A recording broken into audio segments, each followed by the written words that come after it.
Makikita ang isang lalaki na naglalakad habang bad trip ito dahil pinagalitan siya ng kanyang boss sa kanyang trabaho. Siya si Tarzan Recto, ang lalaking lumaki sa kagubatan at ang ating bida ngayon.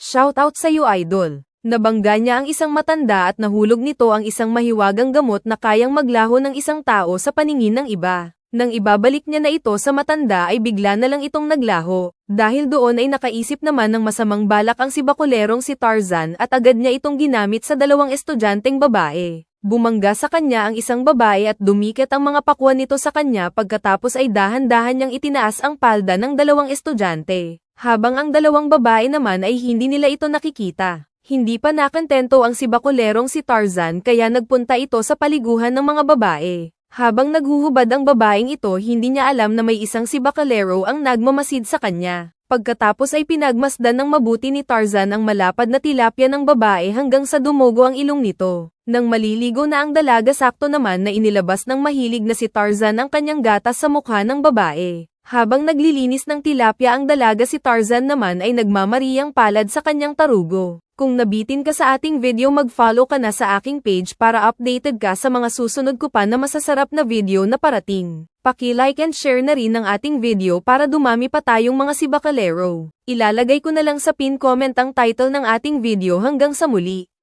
Paalam.